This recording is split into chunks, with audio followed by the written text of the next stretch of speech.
நீங்கள் உபத்திரவப்பட்டதுனால இன்று பிரமாணங்களை கை கொள்ள முடிந்தது. பிள்ளைகளுக்கு மட்டும் இல்லை, சம்மந்தமே இல்லாத ஜனங்களுக்கெல்லாம் கொடுப்பாங்க. ஏன்னா இவங்களுக்கு இருக்குது இல்லையா, அந்த அடையாளமே இவங்க வந்தால் ஏதாவது கொடுப்பாங்கன்னா அவங்க கதவே திறப்பான்.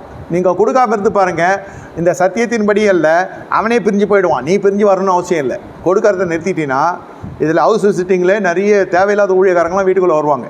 அவன் மந்தையிலையும் சேர்த்துக்கு இல்லை, மெய்ப்பனும் இல்லை, ஒன்றும் இல்லை, எய்ப்பவன். கொடுக்கறத நிறுத்திப்பார், அடுத்த வாட்டியாக வரமாட்டான். கொடுக்கறதுல எங்கே கொடுக்கணும், எதுக்கு கொடுக்கணும், யாருக்கு கொடுக்கணும் என்பதும் கர்த்தர் தான் தீர்மானிக்கணும். தசமாக்குமோ காணிக்கையோ அந்த காரியங்கள்லாம் நான் சொல்ல. உங்கள் கையில் செழிப்பு வருகிற பொழுது என்ன செய்கிறீங்க, எந்த சொந்தத்துக்கு போய் விதைக்கிறீங்க யோசிக்கணும். சில பேர்லாம் என்ன பண்ணுவாங்கன்னாக்கா, பேர் பிரபலியம் வர்றதுக்காக சம்மந்தமே இல்லாத ஊழியத்திலலாம் போய் விதைச்சிட்டு வந்துடுவோம்.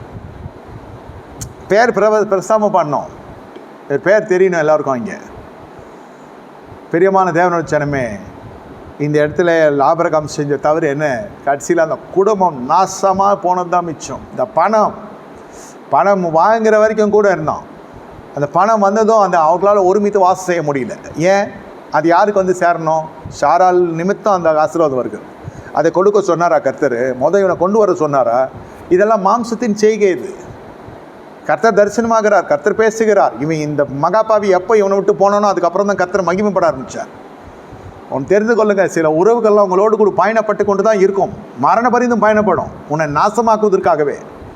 உங்களுக்கு தெரியணும் அந்த புத்தி. பிரித்தெடுக்கப்பட்ட வாழ்க்கையில் இருக்கிறோமா, இல்லை இன்னும் சேர்ந்து கை கொத்து கொண்டு குழாவி கொண்டு கூடி கொண்டு சுற்றி கொண்டு வருகிறோமான்ற உங்களுக்கு தெரியணும். இந்த மாம்ச பலவீனம் இருக்க இருக்க இருக்க உங்கள் ஆசீர்வாதங்கள் எல்லாமே ஒரு அளவுக்கு மங்கலானதாகவே காணப்படும், பிரகாசமாக இருக்காது. எப்பொழுது இவன் புறப்பட்டு போனானோ அப்பொழுது ஆபிரகாம் ஒரு கை ஒடிந்ததை போல ஆகிவிட்டது. வாலிபன், சகோதரனுடைய குமாரன் வாலிபன், மகனுக்கு மகனாக பார்த்தேன், கூட இருப்பான், கடைசி வரைக்கும் பார்த்தேன், போயிட்டான்.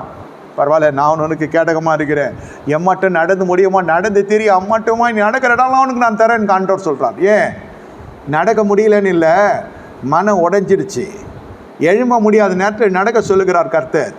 நீ நடந்து பார், இந்த நடைக்குள்ளே நீங்கள் வரணும். இந்த நடை உறுதியாக இருக்கணும், தனித்து நடக்க தெரிந்திருக்கணும். கணவன் மனைவி ஒருமித்து போகிறாங்களோ இல்லையோ, கணவன் அவன் வீட்டாரோடு ஒருமித்து போகிறான், மனைவி அவங்க வீட்டாரோடு ஒருமித்து போகிறான், பிள்ளைகள் எங்கே சங்கமிக்க கூட அங்கெல்லாம் சங்கமிச்சிடுறாங்க. இது எல்லாமே திரியேகம். பிதா குமாரன் பரிசுத்தாவி எப்படியோ தாய் தகப்பன் பிள்ளைகளும். பிள்ளை சும்மாலாம் டிஸ்டர்ப் ஆகாது, திசை திரும்பாது. தகப்பன் ஒரு பக்கம் இருக்கும், தாய் ஒரு பக்கம் இருக்கும். மன ரீதியில் அப்படி திசை திரும்புகிறவங்க பிள்ளைகளுக்கு ஒரு வழியை அவங்களால உண்டு பண்ண முடியாது. பிள்ளைகளே தனக்காக ஒரு வழியை தேர்ந்தெடுத்து அது மரண வழியாக முடியும்.